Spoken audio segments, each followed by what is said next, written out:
രാത്രി കാട്ടിനടുവിൽ കാറ്റ് കരഞ്ഞു വീശി. മരങ്ങളുടെ ഇലകൾ വിറങ്ങലിച്ചു.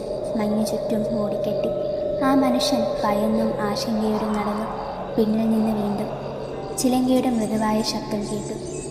അവൻ തലതിരിച്ചു നോക്കിയപ്പോൾ ഒന്നുമില്ല. പക്ഷേ അവൻ്റെ ഹൃദയം പറഞ്ഞുകൊണ്ടിരുന്നു, അവൾ ഇവിടെ തന്നെ ഉണ്ട്. അപ്പോൾ തന്നെ മഞ്ഞിനകത്ത് നിന്ന് വെള്ള സാരിയുടുത്ത സ്ത്രീ പതുക്കെ നടന്നു വന്നു. അവളുടെ മുഖം പകുതി മാത്രം ദൃശ്യം. എന്നാൽ കണ്ണുകൾ തീ പോലെ ചുവന്നിരുന്നു. ചുണ്ടുകളിൽ ഒരു ഭീകരമായ ചിരി. ഇവിടെ നിന്നാൽ നിന്നെ രക്ഷിക്കാൻ ആരുമില്ല. അവളുടെ ശബ്ദം കാട്ടിൽ മുഴുവൻ പടർന്നു. മനുഷ്യൻ നിലവിളിച്ച് ഓടിത്തുടങ്ങി. എത്ര വേഗം ഓടിയാലും അവൻ തിരിച്ചെത്തുന്നത് അതേ വഴിയിലേക്കാണ്. ഓരോ പ്രാവശ്യവും അവൾ അവനെ കാത്തുനിന്നു. ഓരോ പ്രാവശ്യവും അവളുടെ ചിരി കൂടുതൽ ഭീകരമായി മുഴങ്ങി.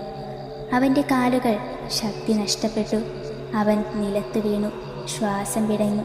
അവസാനം കേട്ടത് അവളുടെ ഭീകരമായ ചിരി മാത്രം.